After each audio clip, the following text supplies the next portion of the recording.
लाज शरम सोडून बेधुंद झालो आता. तू माझी आणि मी तुझा, बाकी सगळं खोटा. बऱ्याचदा प्रेमात पडलेली माणसं ही लाज विकून खातात असं म्हटलं जातं, कारण प्रेम आंधळ असतं. ते तुमचं वय, तुमच्या जबाबदाऱ्या सगळं काही विसरायला भाग पाडतं. पण बीडमधल्या घटनेत प्रेमानं आंधळ केल्यानं फक्त जबाबदाऱ्यांमधूनच पार काढता घेतलेला नाही, तर या प्रेमाच्या आंधळेपणापायी आपल्या पोरांना वाऱ्यावर सोडून 2 जणांनी जन्नतचा रस्ता शोधायला पलायन केलंय.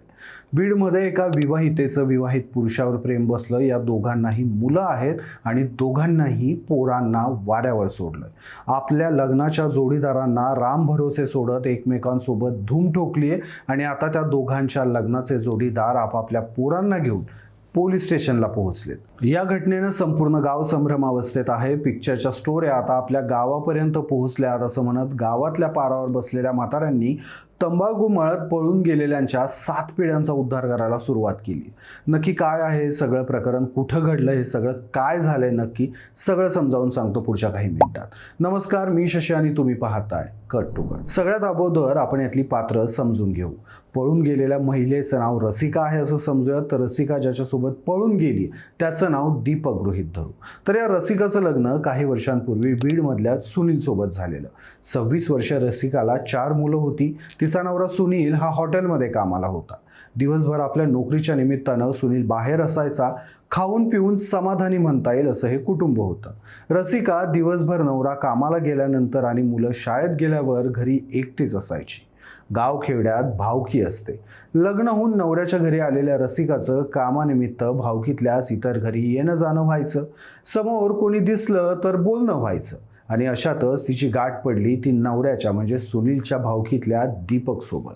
ते दोघंही सुरुवातीला एकमेकांशी जुजबी बोलायचे, हसून खेळून राहायचे, ज्यांच्यावर कोणालाच कधी संशय आला नाही, कारण नात्यामध्ये इतकी चेष्टा मस्करी तर चालतेच. दीपकशी बोलायला लागल्यावर सुरुवातीला रसिकाला कल्पना नव्हती की पुढे काय होणार आहे. हळूहळू त्यांच्या ओळखीच्या नात्याचं रूपांतर मैत्रीत झालं. मैत्री पुढं सरकली आणि तिनं मर्यादा ओलांडल्या.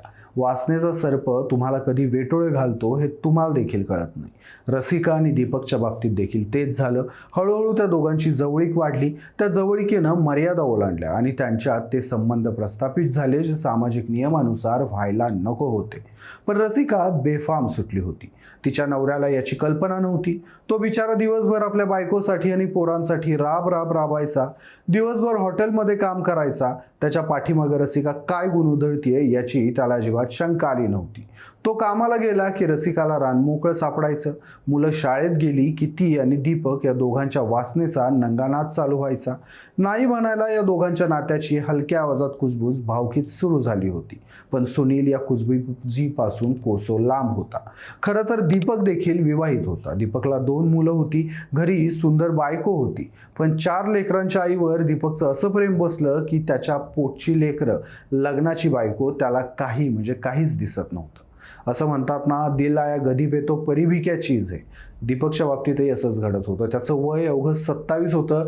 घरात देखणी बायको होती, मुलं होती, पण दीपकला 4 लेकरांच्या आई असणाऱ्या रसिकाची चटक लागली होती. वेळ पुढे सरकत होता. हळूहळू रसिकाला आपल्या हॉटेलला काम करणाऱ्या नवऱ्याची म्हणजे सुनीलची लाज वाटू लागली. तीही दीपकवर वेड्यासारखं प्रेम करायला लागली. तिला दीपक कायमस्वरूपी आपल्या सोबत हवा होता. तिला आता सुनील आपला नवरा म्हणून नको वाटत होता. तिला सुनीलची घृणा वाटत होती, त्याची लाज वाटत होती. दीपककडून मिळणाऱ्या शरीर सुखानं तिला इतकं वेडं केलं की तिला ध्यानीमनी, स्वप्नात, जागेपणी सतत दीपक दिसू लागला. ती 24 तास दीपकच्या नावाचा जयघोष करत होती. दीपकही पूर्णपणे रसिकाच्या मुठीत गेला होता. पण दोघांसमोर एक अडचण होती. ती म्हणजे हे दोघेही विवाहित होते. दीपकला 2 मुलं होती तर रसिकाला 4 मुलं होती. दोघांचे लग्नाचे पार्टनर होते. मग या दोघांनी ठरवलं आपण आपलं वेगळं जग स्थापन करू. रसिकाला असंही आपल्या नवऱ्याच्या तिटकार आला होता. दोघांनीही ठरवलं पळून जाऊयात. रसिकानं मागचा पुढचा विचार न करता आपल्या नवऱ्याचं, आपल्या पोरांचं काय होईल हा विचार झटकून टाकत सगळ्यात लहान मूल उचललं, कडेला मारलं आणि घर सोडलं. दीपकनं देखील आपल्या बायकोचा, आपल्या लेकराचा विचार न करता उंबऱ्याच्या बाहेर पाय ठेवला आणि ते दोघंही गावातून बाहेर पडले. रसिकाच्या लेकरांना याची कल्पना नव्हती. सुनीलला बायको कुठं गेली हे माहीत नव्हतं. बराच वेळ आपली आई दिसली नाही म्हणून मुलांनी कालवा केला. त्यानंतर शोधाशोध सुरू झाली. रसिका कुठेच सापडली नाही. तोपर्यंत दीपकच्या बायकोनं देखील आपले हे अजून घरी कसे येत नाहीत म्हणून चौकशी करायला सुरुवात केली. दीपकच्या मित्रांना फोन केले गेले. दीपक कुठेच नव्हता. दीपक आणि रसिका दोघेही एकमेकांचा हात धरून त्या वस्तीपासून लांब गेले होते. आजूबाजूच्या ज्या लोकांना रसिका आणि दीपक यांच्या नात्याची कुणकुण होती त्यातल्या एकानं धाडस करून ही गोष्ट त्या दोघांच्या घरच्यांच्या कानावर घातली. दीपक आणि रसिका या दोघांच्याही घरच्यांच्या पायाखालची जमीन सरकली. रसिकाची लेकरं डोळ्यात पाणी आणून आई परत येईल ही अपेक्षा घेऊन उंबऱ्यात बसली तर आत्मविश्वास हरवल्यासारखा सुनील घरातल्या अंधाऱ्या कोपऱ्यात जाऊन डोक्याला हात लावत कर्माला दोष देत बसला. यानंतर दीपकच्या बायकोनं निर्णय घेतला. तिनं सुनीलला आपल्यासोबत घेतलं, आपल्या लेकराला उचललं, काखेला मारलं आणि पोलीस स्टेशन गाठलं. पोलिसांना पाणावलेल्या डोळ्यानं तिनं आपली कैफियत सांगायला सुरुवात केली. मॅडम, माझ्या पतीचे या सोबत आलेल्या तरुणाच्या पत्नीशी प्रेम प्रकरण सुरू होतं. ते दोघे घरी न सांगता पळून गेलेत. मागं उभे असलेल्या सुनीलनं आवंडा गिळत पुढे सरकला आणि म्हणाला, मॅडम, मी हॉटेलात काम करतो. मला 4 लेकरं आहेत. मी दिवसभर बाहेरच असतो. यांच्या पतीचे आणि माझ्या पत्नीचे कधी कनेक्शन जुळले मला माहीतच नाही. मॅडम, दया करा आणि मला माझी बायको शोधून द्या. माझी लेकरं वनवासी होतील. सुनील याचना करत होता.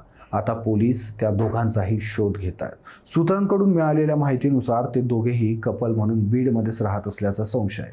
मात्र आता पोलीस त्या दोघांना कसं शोधणार, त्या दोघांचं मन कसं वळवणार आणि त्या दोघांचेही संसार तुटण्यापासून कसे वाचवतात याकडे बीडसहित संपूर्ण राज्याचं लक्ष लागून राहिलंय.